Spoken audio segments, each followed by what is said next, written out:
welcome. First, we want to shout out our Patreon, First Patreon. Miss Shayla Abbott. Thank you. Thank you so much, and we love you to the moon and back. Mm-hmm. If you guys would like to join our Patreon, go to patreon.com/FOTF. That will show you all of the tiers that we have. Mm-hmm. But I do want to mention that for our $5 Patreons right now, we have posted our first newsletter for Samhain. In that is a lot of really fun tidbits. So we've got recipes, we've got rituals, we've got articles. Alyssa wrote a beautiful piece for that as well. So did you. So did I. So please join our Patreon and get access to that. Yes. As well as obviously getting a shout out in your episodes. Bow, bow, bow. Bow, bow. And then we're also hosting a Zoom hangout sesh for second and third tiers, which is waning moon and full moon tiers. When did we book that for? October 24th, I want to say. I believe. Yes. I'll delete this part out if it's wrong, but I'm pretty sure it's October 24th. Yeah. And check out all the different things that we have for each tiers.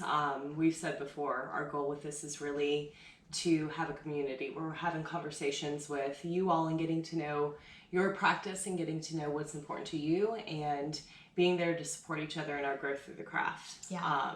So we're excited to start this new iteration of our journey with Yes. you all and have more conversations, not only in real time, but like more in-depth conversations and getting to know everybody and making those connections. Yeah. So and being we're able excited. to put together something that It's everyone communal. Yeah, it's experience. communal. It's not just us talking to you. Like that's not what this has been or what we've wanted this to be. Yeah. We've always wanted it to be a community where we're able to bring like-minded people together. So please check it out.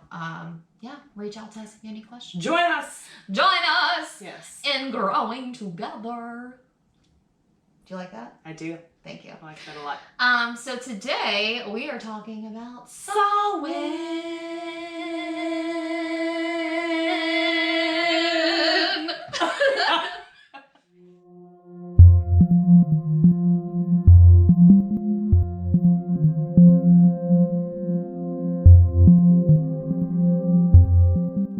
Today we are talking about Samhain. So we're kind of going to go into, it's kind of more of a free-form conversation. So we're going to talk about the history of Samhain, things that what we want to do this year for Samhain, talking about the lore, just a little bit of everything. Because it's that season, y'all. Spooky season. It's that spooky season. Yeah. I mean, you've got some great ones over there as far as history and lore and stuff. Yeah. Well, the pieces that I want to talk about in terms of history was interesting things I've learned this couple weeks. Yeah. That I didn't already know. Tell us about it. So I didn't know the origin of the tricks for trick-or-treating. Like, I did not realize that obviously we know that Samhain is Celtic in origin. Yeah. It's one of the four major fire festivals in Celtic culture. But the fact that the reason that kids and teenagers performed tricks was to try and placate the fairies and distract the fairies. Yeah. Exactly. I think that's hysterical. And I never knew that. Like, I knew that back in the day, like, they did do tricks. Like, it was more of tricky than it is now. Like, more tricky than treaty. yeah, exactly. Now it's just treaty. Back then it was more tricky. Yeah. And obviously the treats were soul cakes. But That's right on top. It's tricky. and it's so like, I don't know, when I found out about that, I was like, oh, like I had no idea about that. Yeah. And every year I've always left an offering to the ancestors or to my, patron goddess, but I've never left a fae offering. Yeah. So this year's gonna be the first year that I leave a fae offering. Yeah. Because I really want to. And even with costuming, I mean, that comes back to blending in with or deceiving spirits, fae, whatever it may be, that you are one of them, essentially. Yeah. And another thing, too, that I read, I forget which book it was. It was There's one of so the many. ones, no, it was actually one of the ones that we read recently in preparation for this. There was the idea, it was the Selwyn Llewellyn book. Yeah. Yes. There was this idea as far as costuming goes that I was like, how have I never Never thought of about this this, before? yeah. But it's like aspecting, which we talked about in our Involving Divine episode, Yeah. using costuming as aspecting and costuming as deity. Someone that you're or like trying to invoke. invoke. Yeah. Exactly. And I was like, I know. I love that that's idea. awesome. And Yeah. it's so funny because I haven't dressed up for Halloween and since I was in high school. Yeah? Yeah. So Halloween, and I think I don't know a lot. I don't want to speak for other witches, but for me, it always felt like I don't want to play act the Halloween part of Samhain. Like Samhain to me is the one day where I can be myself and no one's gonna look at me differently. So that's the day that I truly dress as my true self. Okay. Does that make I sense? see Like that. Yeah. we're no filters. Yeah. Like I'm not trying to Be something be else. something I'm not. I'm not trying to show a face. I'm just truly myself on that day. And that's why I've never dressed up in costume since I really embraced my paganism. Is because I really just want to be me to the fullest extent. Because Yeah. that's the one day of the year that I can be me to the fullest extent without someone looking at me. Is it I'm though? crazy. No, I know it's not. It's really not. No, I can be get where you're- myself I get where every you're coming day. from with But that, you know what though. I mean? Yeah, Like, it's like your costuming is the representation of who you are right now in your craft. exactly. I did Like, that. I have never been the person that openly wears a pentacle. Yeah, Like, yeah. but on Samhain I do. Yeah. I wear every single thing with a pentacle on it that I possibly have. Like, because I'm just like, You are an actual pentacle for your costume. Like, I pull all that stuff out that I wear, like, in my own home or just around a certain group, and I just Go pull on. it all the way out. But back to the original thing I was trying to say. Last year, for Samhain, I actually painted my face a little bit more than I normally do. Mhm. And I painted Celtic runes / imagery on my face. And I feel like I was aspecting without realizing what I was actually doing. Hmm. Like I was invoking the Morgan in the act of doing that without even realizing that I was doing it. And performing a makeup ritual Yeah. that had like those specific connotations to Mhm. it. I Yeah. love that. Yeah. I dig it. Yeah. That's I was Miss Frizzle last year. That's what I was invoking. Well, I guess that's a lie. Yeah. I mean, I did dress up at work when Yeah. we worked together. Yeah. I did dress up for that, but I don't know. I never really went to like Halloween parties or anything. Like that day, I always took as like I never worked that day. It's really rare that I've ever worked on Halloween, Samhain since I was in a position that I could request PTO. Yeah. Because I really just like to be very introspective on that day. Mhm.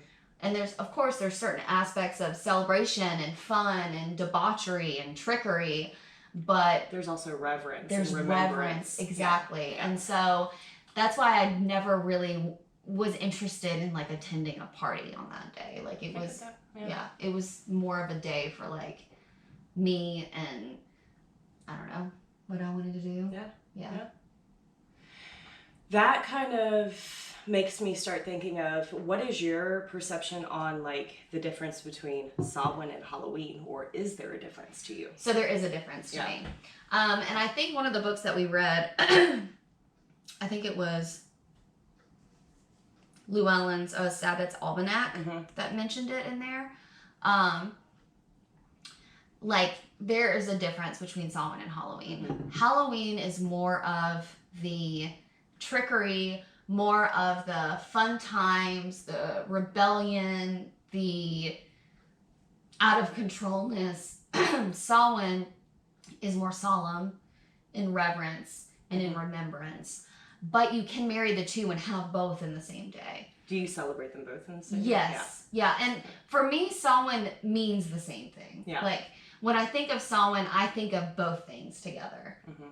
But if you break it down, like truly Samhain is Astrological Samhain is 15 degree of Scorpio. Yeah. I think it is. Yeah. Don't quote me on that. Yeah.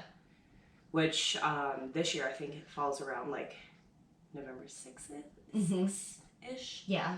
So the way that I see it is I see the two married in some ways, but I also don't feel like, maybe it's just because I don't like to put pressure on like a specific day always, but I feel like a lot of the workings that I do and the celebrations I do fall on Samhain, Halloween. Yeah. But I feel like between that time and whatever astrological Samhain is, it's like I have that whole span of time That you're to do whatever workings exactly. I feel like I need to do in that time. Yeah. I agree with that, and I've never really thought about it that way. Yeah. I don't know. I'm someone who likes to put a lot of pressure on myself, I guess. 'Cause like seriously, I look forward to October 31st. Yeah. The entire fucking year. Yeah. Like I am a psycho about it. A lot of my work friends yesterday, because today's October 2nd, a lot of the people I work with yesterday were like, it's October 1st. It's your time. It's October. And I'm like, yes, bitch. Like this is my favorite time of the year. But also it makes me think of, and also not one or the other, it makes me think of like when it comes down to these specific days that we celebrate and that we hold reverence for, weren't necessarily specific days. Yeah. It was a feeling and a time. Yeah. And it's like through that time, anywhere from, honestly, I've been feeling, you feel that kind of like energy start to like build. Yeah. I've been extra emotional lately. Yeah, same. Extra emotional. Same. And just I've felt a lot more in touch, a lot more receptive. Yeah. And I feel like that time lasts for a span of time. So for me, it's not just about that one specific day. No, it's about like. And the whole month of October I celebrate. Yeah. Like starting on October 1st, it's a celebration of the season, of the harvest, of all of it. New beginnings. Yeah. Which with that, not which. Or both. Do you see Samhain as the new year? Not everybody practices that. 50-50. Yeah. 50-50. So honestly, the way I think about it, and it's just a personal thing that I do. So I think of October 31st as the end of the year. All the way up into January 1st, I think of as the in-between time. The liminal space. That's the liminal space. Yeah. So that's the time where I go inward. I decide, what changes I want to make, what I want to do with my practice. Really do a lot of shadow work in that time period, to be honest. Like, that's the liminal period to me. And then, because I can't wake up November 1st and think, this is the new year. New year, new me. Yeah, no, like, I can't. Like, so that whole period for me, like, I consider October 1st the end of the year, 31st, the end of the year. And then that whole next period up until after Yule. So between Samhain and Yule, to me, is very, like, this is the time to work. Quiet work. Solitary work. Like, I do a lot of shit during that time period. Trudge through a lot. Yeah. What do you think about it? I agree 100%. That is like, so my birthday is 2 weeks before Halloween. Yeah. And usually for my birthday, that is like, I spend that time as this is the culmination of everything that I've built. That is when I really begin that introspection, and when like last year was my 30th birthday. And so I did a whole rededication thing for that. And it was really powerful and made me think about like my thought processes during that time. It was the first time that I recognized the cycle of myself, if you will, you know? And it's like, that's when I begin like, okay, it's another year. So it really does feel like a new beginning for me. Yeah. But not in the sense of it's like this one day that things just flip. Like New Year's is like, everything's turned upside down. Yeah, exactly. But I am the hermit. That is my whole spirit. Yeah. And I feel like that is the most me time. That's the time that I feel the most like, I don't want to say whole and complete, like I don't feel whole and complete the rest of the year, but it's where I feel like in my space and in my groove, and where I'm really able to analyze and to set goals and to re-envision myself and how I'm going to be incarnated or, invigorated into this next passage cycle. Yeah.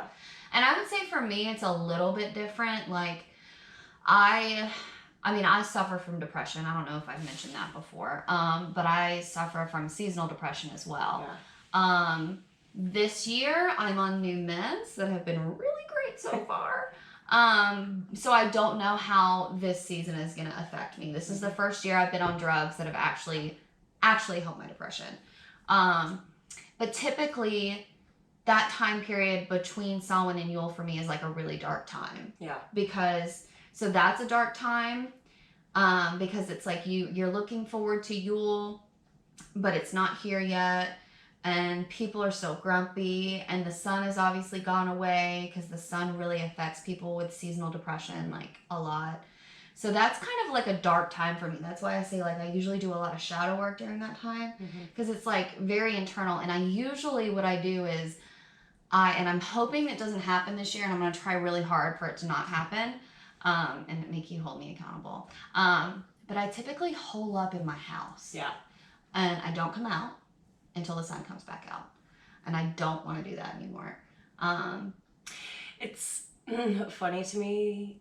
Not funny. Nothing's funny about seasonal depression. It's my life funny for you. But the way that seasonal depression affects me is maybe it's just because the mindset that I've placed around that time of year, that it's like after Yule.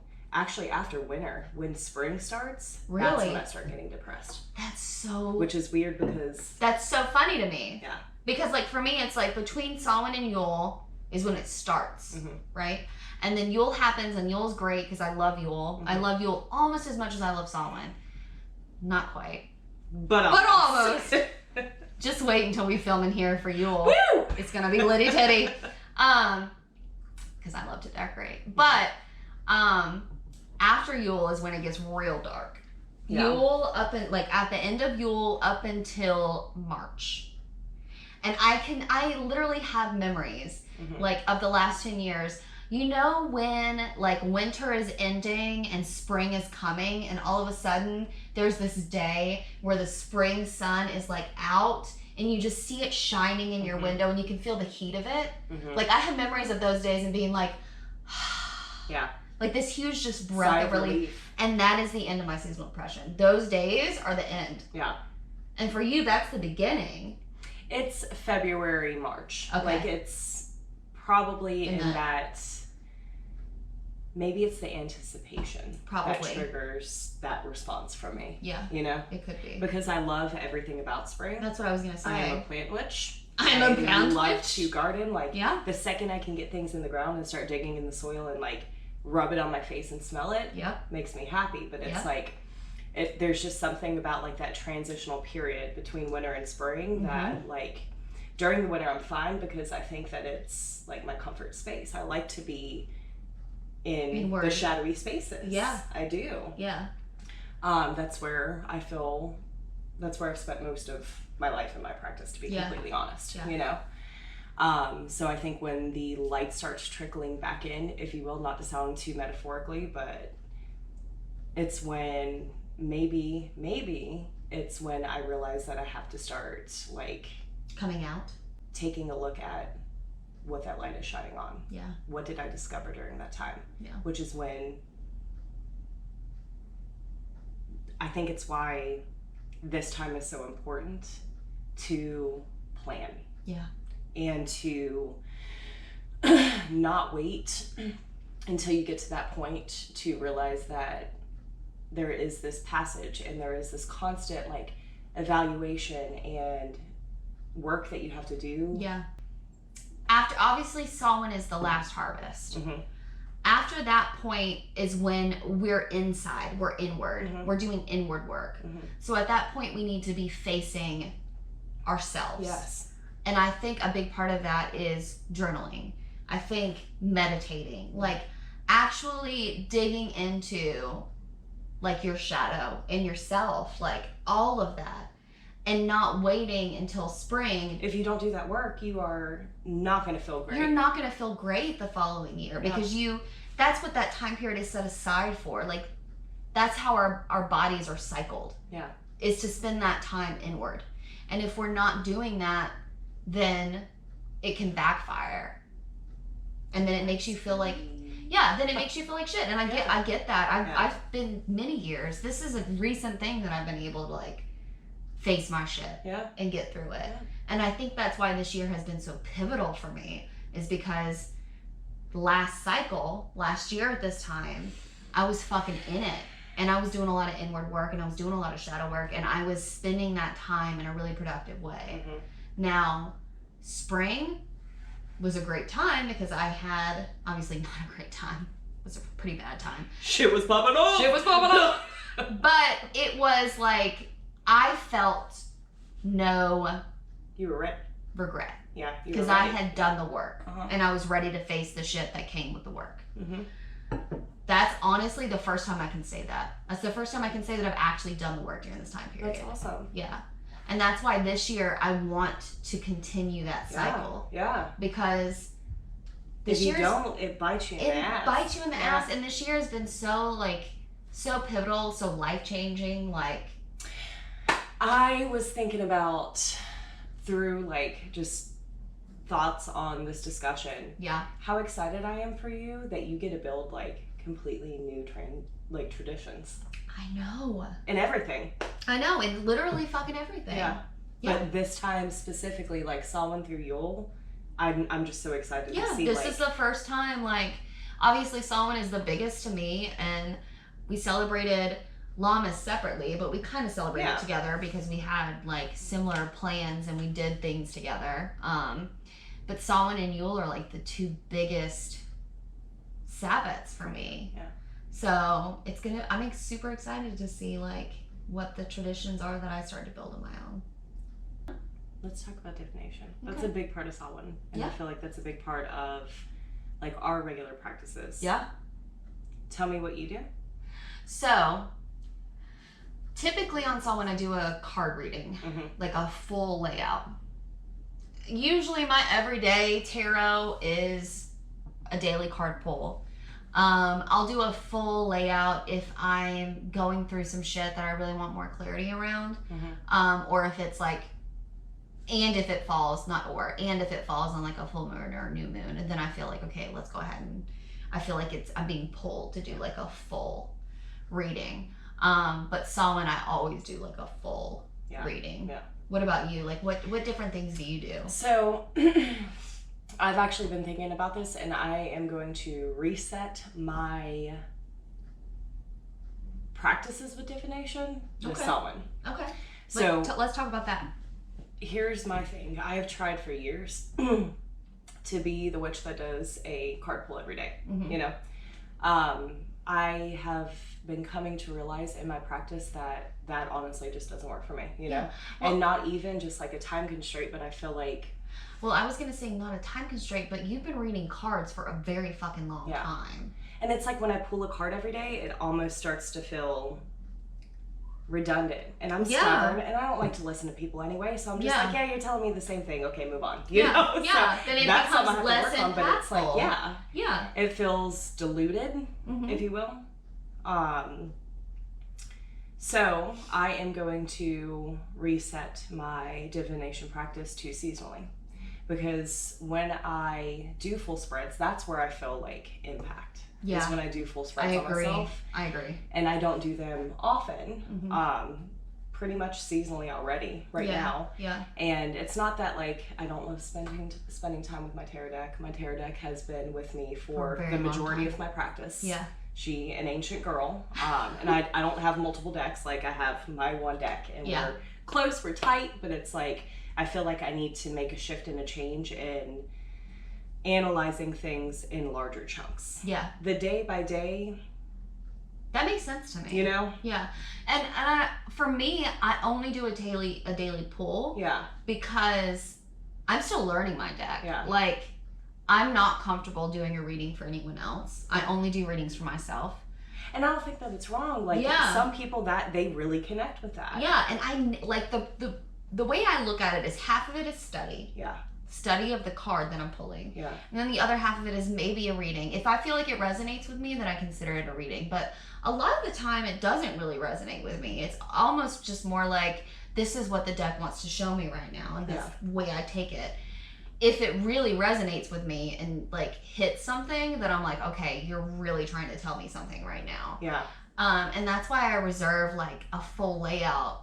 Like I don't do it every full moon or every new moon. Like I really do them when you're called. Yeah, when I'm called to, when I feel like I really need to. Yeah. So to me, it makes sense that you don't do like a daily pool or anything like but that. I cannot. I mean, I cannot. You and your deck are like, you're like that. Like you don't even need to pull a card to know what she's trying to tell you most of the time. Mm-hmm.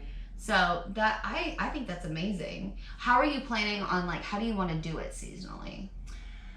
I'm still back and forth between whether I want to set like a specific day and like schedule that out for myself, or if I just want to do around a Sabbat time, whatever day around that period feels right. That's probably honestly what I'll do, because even the way that I read, like I don't read specific reversals. I don't read certain things. To me, I see it as, I'm very almost utilitarian. Yeah. Utilitarian? Yeah, that's what I'm trying to say. Ooh, yeah. In the sense that I see the tarot, not like my tarot deck is my love. Yeah. I don't see it as just a tool. Yeah. But I see it as a tool to channel the information I need to channel, you know? Yeah. The way that I read is like I can pull one card for somebody and then the same card for somebody else, and to me they have completely two different readings. Yeah. Like I don't read her. You don't read the card, you read the energy, the feeling from that I the get card. from it. Yeah. Yeah. And so honestly, I'll probably choose to do my divination when you feel it feels called. like I need to do my divination. Yeah. You know? Yeah. So. And I think that makes sense. Yeah. For me, like I want to do, I don't want to say every Sabbath I'll do a full layout, but for like Salmon and Yule, I'll do a full layout. Especially for like, because Salmon I consider like the end of the year, and Yule I consider the beginning of the year. Yeah. Just to kind of see like, what did my cards tell me at Salmon that I needed to work on? And then spending that time inward. And then Yule. Your result. What did my cards say about how I did? Yeah. Like, I think that's pivotal for me. And then after that, like, I kind of just want to do... When you feel called When I feel called to do a layout, I'll do one. Yep. Is there any other type of divination that you like to do during Samhain? So, in the past, I have thrown runes on Samhain. Yeah. I've really enjoyed doing that. I do have a set of rune stones that I've used, but I've never worked with them on a daily basis. Yeah. That's only ever been for like Sabbats that I've really worked with them. Yeah. What about you? None. None. I work with runes in not necessarily a divination type way, which I think is kind of strange because my goddess. And, you know. My goddess. Yeah. But I work with them more in a spellcraft way. Yeah. And I would love to get more into divination with runes, but that's not something that's ever really been in my practice, I think, because I do feel so tight with my tarot deck. Yeah, you've been so close with that deck for so long before you even found your goddess that you work with. Yeah. So that's probably a big part of it. Besides divination, what else? For Salmon? Yeah. Let's talk about food. So this is going to be a thing. Just so you know. Because I already have a huge list of what I want to make. I have two things. Okay. What are you two? Okay. I was going to pull out my menu. Side story. I've been dealing with an identity crisis this year. Okay. My family doesn't know much about my family. We found out this year, we've thought our last name, Zayak, is Slovakian. We've always thought we were Slovakian. Yeah. To the point that we had to drink this terrible beverage called Slavovitz every holiday. And my father would say, this is the drink of our people. And I would say, this is the drink of actual death. Like, it is so terrible. I want to taste it. It's so bad. You do not want to taste it. Not Slovakian at all. We are Irish. We have some Nordic, some Scandinavian. Welcome. Mostly Irish. So, surprise! No. But I actually want to, because this is something actually, that I have always almost been romanticizing. Like, Tori's got a really close relationship with her family and her family history. Yeah. We know nothing about our family. Yeah. And so I've always romanticized kind of like that ancestral type of like heritage understanding. I do too. And work. Yeah. That I want to make an Irish dish. I want to make colcannon. Oh my god, it was on my list! Yes! Okay, I will not make it, but you can make it. Okay. Yes. Because obviously we're going to have Samhain one supper together. Oh my god, I'm so excited. But yeah, I want to make a colcannon. And there's other things like my mind is just running to like. I'm gonna cry. Why am I so emotional about colcannon? Because it's that time of year. But I want to start to try and connect with and get to know this family, whatever it is, ancestral thing that I've never connected felt, to. And or not never felt. I have felt obsessively drawn to it my whole life. Yeah. But I've never. It's like I've always just been reaching into air, into thin air. Yeah. You know. No, that makes sense to me. And what better time than when the veil is thin? No. Yeah. Call out to them. Yeah. And see, like, the funny thing about it is, when I was growing up, my dad always told me I was mostly German. Yeah. Mostly German. But I always had a very huge connection to Celtic, Irish, anything, everything. Like, I was obsessed with Irish folklore and history and all of it. To the point that, I don't know if you remember Buffy and Angel, but... Do I? Do you? Angel gave Buffy a claddagh ring. Yeah. And my dad bought me one. Oh. I wanted one so bad. Yeah, I was obsessed with it. Yeah. And I've always loved Irish history. And then when I did my ancestry DNA test, very little German, if any, in my blood. So my dad's wrong.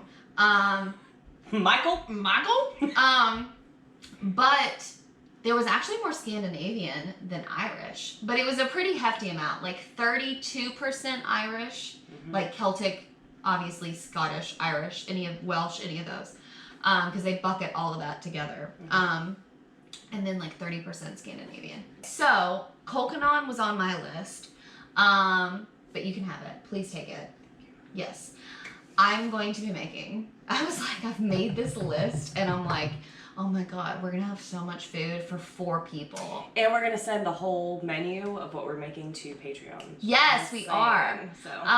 One of the things that I am making for the morning, for breakfast that morning, is a recipe that is in the newsletter. So join our Patreon for $5 a month. You can get access to that newsletter. Side note, but that's what I'm making for breakfast in the morning on Samhain. For dinner, I'm going to be doing squash and goat cheese hand pies, pumpkin soup, my Mama's yeast rolls. Yes. And then for dessert, I want to do my Mama's butter rolls. Nice. So my grandmother was like an amazing cook. And obviously, like, Samhain is closely related to, you know, your ancestors. The veil is thin. And I've never made any of her recipes for Samhain before. Really? That surprises me. I know, it does. But I mean, she has recently passed. She died last September. Yeah. So I felt her presence really heavily last Samhain. Yeah. And then I remember. Yeah, I even told you this year I felt her presence more. So I really want to use her recipes for Samhain this year. Yeah. Her yeast rolls, I remember from when I was a kid from Thanksgiving. But her biggest dish that she made, and my mom and I talk about it all the time because I've never even heard about it anywhere else, but they're called butter rolls. And it's literally the most decadent thing you've ever seen in your entire fucking life. It's basically biscuit dough, unbaked, and you take the biscuit dough and you put it in a pan, casserole dish, and then you put sweetened condensed milk mixture on top of it. And it's literally like little tiny biscuit dumplings and like a sweetened milk stew. Whoa. Yeah. Oh, that sounds delicious. Yeah, it's very decadent. Yeah. It's very fattening. But we from Mississippi, so I'm gonna be making it. I've never made it before, so I'm very excited to see how it goes. My mom and I have talked about it for years, like making it together. Yeah. But I really want to make it for someone this year and just see like if she feels like called to me. Yeah. My other two huge ancestors, my two grandfathers, are the ones that I try to connect to the most on Samhain. Obviously, I don't want to say obviously, but they're from Mississippi and they're super sexist, so they don't cook. So I don't have any recipes of theirs to make. Which is so weird because, like, my family, the Zayak women don't cook. Really? And the men are who cooks. See, they from deep south Mississippi. Yeah. Like, my grandmother who passed away in September of last year, she literally had a farm. Her and her husband had the farm. They married when she was super, super young. They actually eloped together. They had 10 kids together. Oh. 10 kids. Ooh. And they lived they were literally dirt poor, living on this farm. And she somehow made breakfast. She made biscuits every morning for them. Like, she somehow, no matter the fact that they had no money, she somehow managed to provide a full meal for 8 kids and her husband. 2 of them passed, so yeah. Though she had a really fucking hard life. She had a hard life. So I'm interested to see how this Samhain goes. Like, trying to connect with her a little bit more. Yeah. When it comes to, excuse me, ancestral work, like, there's the whole family situation that I'm working through, you know? Yeah. But I, unfortunately, I don't even know how long, have never had a Samhain that I haven't lost a friend or somebody close to me in that year. Yeah. So for me, what that ancestral work looks like, and I know that there's debate on when does somebody become an ancestor, you know, but for me it's more so trying to connect with all of those friends that I've lost within that year. I 100% agree with that. 100% agree with that. I mean, I have one of my dog's ashes who passed away on my ancestor altar. Like, ancestors aren't restricted just to blood ancestors. They could be friends. They could be people that you would like to know better. Like, it could be anybody that you connect with on a spiritual level could be considered an ancestor. Just like family, like, I don't consider just my blood like, there are friends that I have that are closer to me than blood relatives that I don't know, you know, that it's, why would we expect our ancestors to fall differently than than in life. Exactly. And if you don't know them very well, if you don't feel a connection to them and they haven't reached out to you, then is it worth expending your energy to try and connect with them, with their spirit? Because maybe they don't want to connect. Maybe they don't want to help. Like, not every ancestor, not every spirit you reach out to is going to want to. Is there for it. Yeah. They're just like people. They may not be there for it, and they'll let you know if they're not. Yeah. So one of the interesting things that I discovered this last couple of weeks, dumb suppers. Obviously, I don't want to say obviously, dumb suppers are kind of a dinner feast, supper feast, that are silent, to try and invoke your ancestors.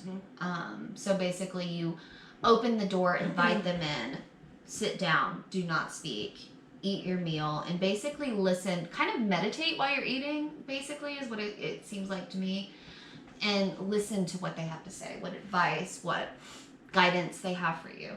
And then at the end of the meal, that's when you can speak. I always thought that was like a traditional, ancient kind of practice, but it's not. It's not at all. Like, dumb suppers originated as kind of divination to figure out who you're gonna marry, or if you're gonna marry.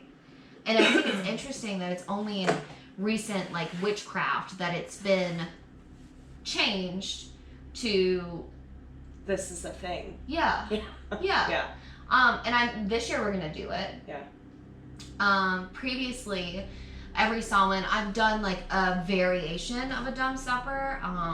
So I've done kind of the opposite of a dumb supper, but I did find out that I wasn't the first person that did that. Like, I think it is ancient like druid practice that does it the same way, where basically you make your meal, and when you sit down to eat, you only talk of your ancestors and you tell stories. And that's the way I've always done a dumb supper. I've never actually been silent the entire meal. But this year we're going to try it, and see how it goes. What if we do, okay, so this is what I'm thinking.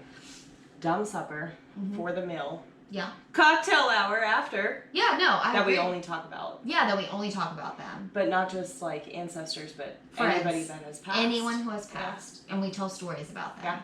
I think that is the perfect marriage of both of those things. Yeah. Because I understand like the respect and the reverence, and also you can't hear what they're saying if you're talking. Yeah. So I really appreciate that aspect of it.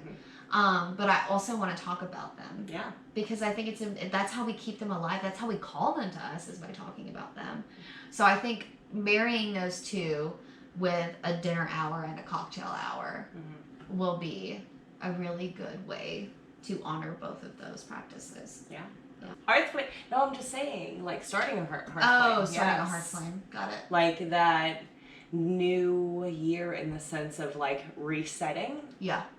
Because I spring clean still. I like cleaning my house. Yeah, It's like, I do too. To me, that's part of my practice. Yeah, Is like I agree. clearing and moving and re-envisioning. Speaking of which, I swept out my house earlier, and there was a little baby spider on the floor. And in October, every spider I see is an ancestor. Oh, that's sweet. Yeah. Because you know, like in folklore and traditional like stories, like on Samhain, if you see like a certain bird or a spider, or like it's your ancestor coming to visit you and a different goddess. So every time I see a spider in October, it's like it's my ancestor coming to see me. Oh. And I was like, who are you? Who are you? Who are you, friend? Who is she? But hearth and home too, like that practice. I think for Samhain, that's when I do my deepest like cleaning, clearing, resetting the flame. I've never really done like an actual cauldron fire. Yeah. Where I'm starting a new hearth flame. That's something that I want to do this start year. with this year. Yeah. We are gonna do that. Creating like that coal to be passed on year to year. I've always loved the concept and the idea of that. I do too. But it's never really been something that, I don't know, I think practically because we don't have a fireplace. We don't keep a flame rolling all year round. Like you would back then. Yeah. But there's still ways to integrate that idea, even if it's not actually a fire. You know, even if it's just something that like keeping the matchstick that you lit the candle for Samhain altar with, and then next year using that matchstick to ignite and to start the next year's fire. Yeah. Like just that, I don't know, maybe it's just the passing of the time thing that I connect to so much. I connect to it as well. And I think like keeping the ash from like your Samhain flame is something I've always liked to do. This year living in the city is a little different. It's a little different, right? Because this year is going to be the first year that I don't have a huge like bonfire like I normally do. Yeah. But we are going to have a small fire in my large cauldron. Call the cops if you want. Yeah, we don't care. But we can save some of that ash to keep, like both of us can. But I like the idea of each of us lighting our, because we both hearth flame. We both have like a candle that we keep burning. And lighting our hearth flame candle off of the Samhain fire. And maybe we keep that candle stub and we use that to light stuff, you know? Like, well, I even think just keeping the ash at the bottom of, because I keep my hearth flame candle, which obviously gets changed out because it gets burnt out throughout the year, but keeping the ash in the bottom of the cauldron for the candle to rest on. Yeah. I love that idea. Yeah, so I'm excited for that. Me too.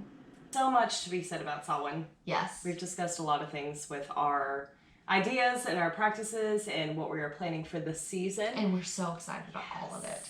And we want to know about what you're doing as please, well. Please. So please tell us your plans, your crafts, your recipes. Please. What are you making? What are you doing? What How do you want us to know? Yeah. Let me add to my traditions this year. Yes. Yes. So exciting news. You guys may have seen a little tidbit of something in this when we talked about our Patreon on Instagram. But Alyssa and I are going to be launching our store online on October 15th. So this store has been something that Alyssa and I have talked about wanting to do together for so long, for years. I've always wanted to have a brick and mortar store. So we will get there eventually. We will be there one day. But we are starting out online. Mm-hmm. Yep. So you can follow us on Instagram there. And it is Hearthflame Craftworks on Instagram. And you'll find lots of the crafts that we create and we make. Yes. Shipped directly to you. Shipped to you from us with love in Charlotte, North Carolina. Yes. Also for our Patreons, for Waning Moon and Full Moon tiers, you guys are going to get a discount off in the shop, which we'll be launching in just a couple short weeks. Yeah. And we can't wait to see what you guys think about it. This has been a labor of love for us for sure. Mm-hmm. And it's something I am so excited and thrilled about that we're finally getting to do together. So. And for our Patreons, check out the bottom of our newsletter. If you would like to contribute anything for our Yule newsletter, we'll be starting to compile that here shortly. Yes. Again, we want this to be a communal space where we're all able to share our craft and able to share what we do and come together and really lean in on each other for support, for learning, for growth, conversations, yes. Just everything. All of it. We want everyone, and Alyssa and I get a lot of comments, about people who are like, oh, I wish I had like a witchy friend. We are your witchy friends. So please, come to us. We really want this to, we don't want anyone out there feeling alone. We both have been through that period of our lives where you feel like you're alone in your belief in your craft and you're just on an island, and we don't want anyone to feel like that ever. So please talk to us. That's what we're here for, and that's why we wanted to create this community to begin with. Skull.